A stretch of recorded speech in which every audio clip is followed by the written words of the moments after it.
Hello again, everyone. Edwin Learnard back once again. In this YouTube astrological segment, I'm going to be giving you my Taurus November 2019 horoscope forecast, part 2 of 2. And yes, this does apply and pertain to the Sun, Moon, and Ascendant. Anyway, first thing up is, as far as November goes, Mars will be in Libra from the 1st until the 19th, so the 6 houses will be emphasized and highlighted. Well, one way this may manifest, situations with coworkers, employees, an aunt, an uncle, even people prominent in your daily routine may be more acrimonious and contentious than usual. There could be very passive, aggressive energy connected with this. Could be even some legal battles with 6 house people at this time. Maybe some lawsuits or threats anyway of bringing people to court. Anything that could be legal related about it. Could be matters with relationships.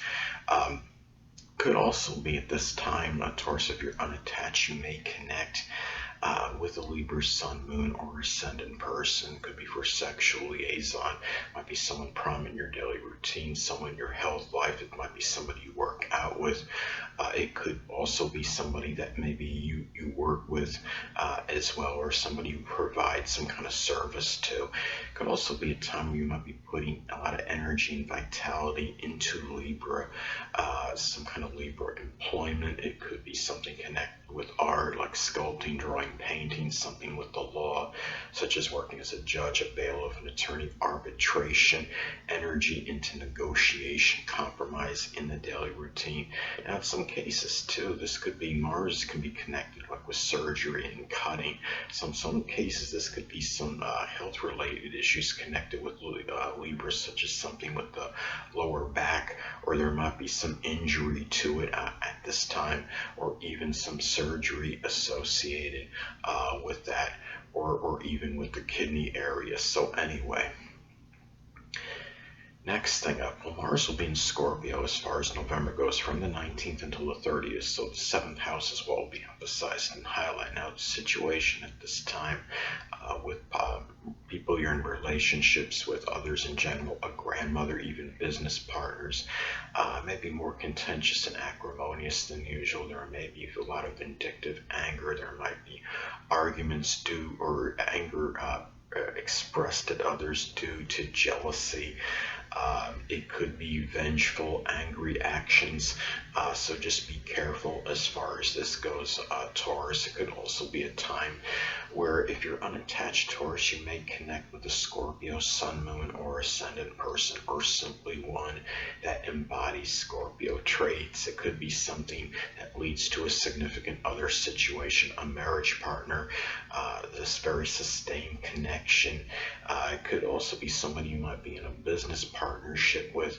Now, also too, this could be about injecting a lot of energy and vitality into some kind of Scorpio partnership. It could be something connected with astrology, the supernatural, the occult, or something with locksmithing, some kind of investigation, embalming, anything that could be Scorpio related, something with psychology. You might be putting a lot of energy into psychologically analyzing people and others in general, a grandmother, even a significant other at this time, or maybe even investigating these people. So anyway, next thing up, well, Jupiter will be in Sagittarius still, so the 8th house is what will be emphasized and highlighted. So at this time, Taurus, well, this could be a very good period for you, very fortuitous in terms of inheritance in some cases. This could be a time too where you may, it could be very auspicious for getting really perhaps some morals, emotional, even monetary support. Could be from a Sagittarius, could be a Sagittarius Sun, Moon, or Ascendant person, or simply one that embodies Sagittarius characteristics. And even in some cases, could be very, very positive for shared resources at this time as well. And as I've stated in previous videos, Jupiter could be very paradoxical, could be very strongly benign and benevolent, but it could also have a tendency to enlarge and expand. Some cases may enlarge and expand rather foolhardy, reckless, self-righteous, over-optimistic, over-exuberant behavior with the sexual partner, someone you're in an intimate relationship with, someone you're in a shared resources situation with. Could also be in your dealings with them as well.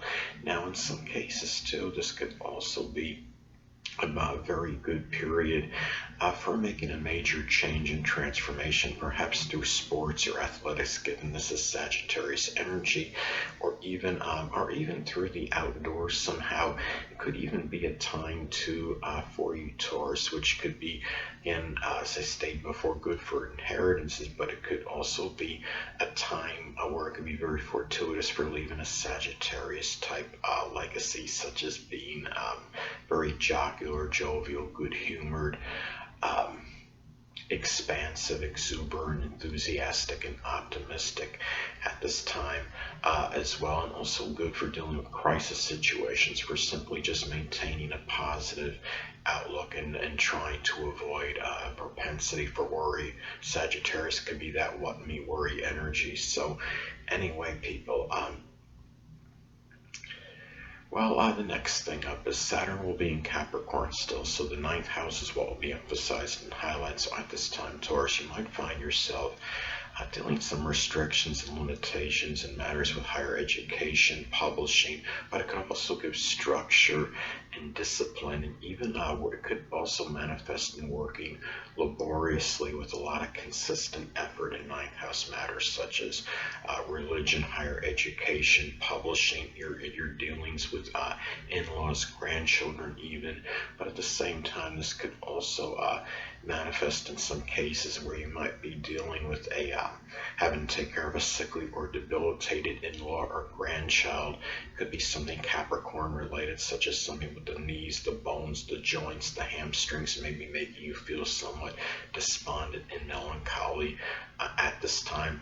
Now, on another note, older people might figure more prominently in your philosophical outlook matters with publishing, your higher education, your religious views. It could be a time too, if you're not having been religious up to this point, or maybe you had a different religion, you might conform to more orthodox type, or more, I should say, more of a conventional style of religion at this time, Taurus. But also too, another way this may manifest is that this could be about an interest or doing something Saturn, Capricorn related, such as something with higher education, such as something with dentistry or business or politics, anything that could be timekeeping, anything Saturn related. Either the timekeeping does have a higher education course, which I'm not really sure if it does or not, but you understand what I'm saying. But anyway, people, well, the next thing up is Uranus will be in Taurus still, so the first house is what will be emphasized and highlighted at this time, Taurus. Well, one way this may manifest and pan out, this could be about where you might come across a little bit more unorthodox or unusual, eccentric on a first impression. Could also be about Uranus-like new beginnings, which you might value. They could be something with astronomy or astrology, esoteric subjects, innovation, computers, electronics, aerospace, anything, even rocket science, anything that could be Uranus related. But also be wary too, Taurus, that this could be a little greater time, greater propensity for electric shock, or even hit by lightning in isolated cases, especially if this is actually hitting the first house in a natal chart. And let's say you have that and you also have it making an adverse aspect to your natal sun on top of that. That could even increase that propensity, or at least for some Uranus type injury to the physical body, such as something with the shins or the ankles at this time. But at the same time, Taurus friendships, they could be Taurus Sun, Moon, or Ascendant people, or simply ones that embody Taurus traits, might figure more prominently in your outlook at this time, and new beginnings as well. You might be dealing with some unusual, stubborn, obstinate behavior from a grandmother, someone you knew in your early childhood, people that may have been instrumental in new beginnings. You might even adopt some kind of unorthodox or eclectic look at this time as well, Taurus. You might do something different with your appearance that you hadn't done either ever or maybe in years. So those are some ways this could manifest and pan out.